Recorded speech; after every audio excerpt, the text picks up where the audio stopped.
धराली आपदा में आए कर्नल कोठियाल के बयान ने सबको हैरान कर दिया और भारतीय जनता पार्टी को और सरकार को परेशान कर दिया। जी हाँ, सरकारी आंकड़े की अगर मैं बात करूं तो सरकारी आंकड़े की संख्या कुछ और थी, कुछ अखबारों की संख्या की बात करें तो संख्या कुछ और थी।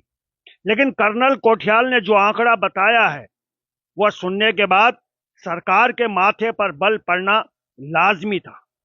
कर्नल कोठियाल ने सीधे तौर से 147 लोगों के मलबे में दबे होने की बात कह दी।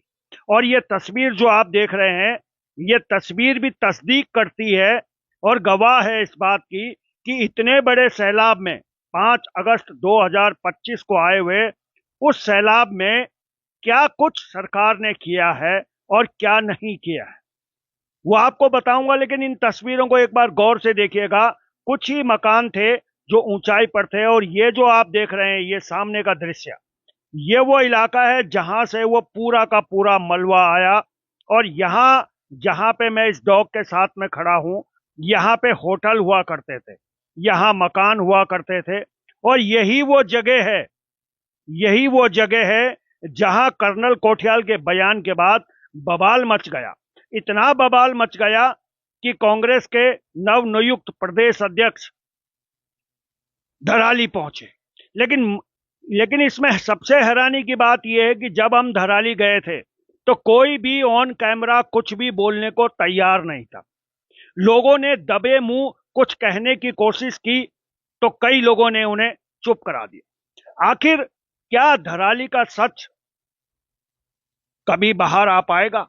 इन तस्वीरों को देखिए।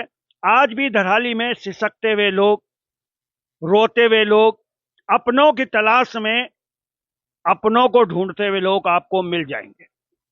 यह दृश्य बता रहा है कि 5 अगस्त को उस 28 सेकंड के उस वीडियो के बाद में जो लोगों की निगाहें धराली पर पड़ी थी, उसके बाद में लोगों ने करीब से जाना है धराली को। लेकिन इतना समय बीत जाने के बाद भी कर्नल कोठियाल के बयान के मायने क्या है?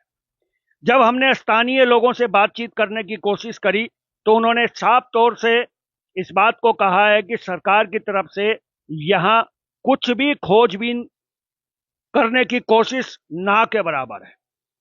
और यही वो जगह है मुखबा, जहां देश के प्रधानमंत्री नरेंद्र मोदी जी ने कहा था कि घाम तापो योजना उत्तराखंड के लिए बहुत लाभदायक है।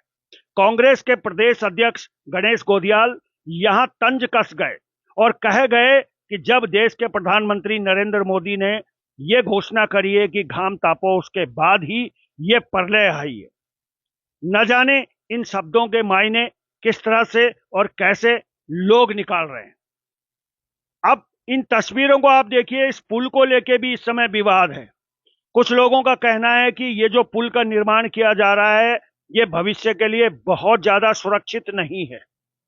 लेकिन फिलहाल इस पुल को ठीक करने की कवायद चल रही है, इसको ठीक करने की कोशिश हो रही है, क्योंकि यही एक पुल है जो यहां से मुखबा को जोड़ने का एकमात्र साधन है। ये भी, इसका पुल का भी कुछ हिस्सा बह गया था।